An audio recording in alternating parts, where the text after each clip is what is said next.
The Dragon Machine by Helen Ward, illustrated by Wayne Anderson. George noticed his first dragon on a wet Thursday. When he started looking properly, he began to see more and more. Unseen, ignored, and overlooked, the dragons went unnoticed, just like George. The unfortunate creatures rifled through rubbish, tormented butterflies, and frightened the local tomcat. George fed them delicious stale biscuits and smelly cheese. Every day, the dragons followed George.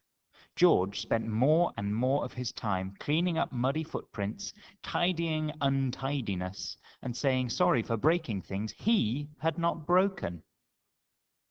If their bad behavior continued, George's dragons wouldn't stay unnoticed for much longer.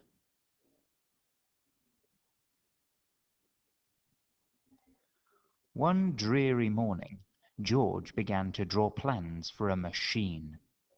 The machine had a beginning, a middle, and a tail end. It had a sturdy undercarriage and beautiful wings. After days of toil, George hammered in the last nail. He packed delicious stale biscuits, smelly cheese, and himself into the dragon machine. Clumsily, the machine lumbered into the night sky. The engine ticked gently, and the dragons followed.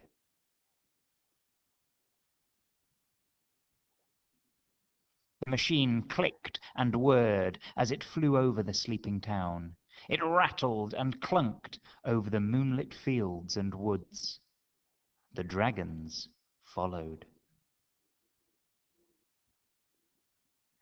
Finally, it crashed down to the ground in the middle of the wild wilderness. The dragons followed. George was so tired he went to sleep in the wreckage of his dragon machine. By morning, all the dragons were gone. There was an emptiness all around and inside George.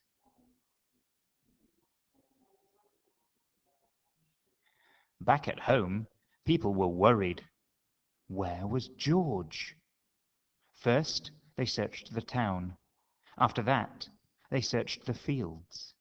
Eventually, they ventured into the great wilderness looking for George and found him among the broken pieces of his dragon machine. At long last, George and his dreams of dragons went home. Everyone was pleased to see George, and George was pleased to be back. He no longer went unseen, ignored, and overlooked. Because they were so relieved, they made him a cake to celebrate. They even bought him a dog, so he wouldn't be lonely. Luckily, nobody else spotted that George's dog wasn't really a dog at all.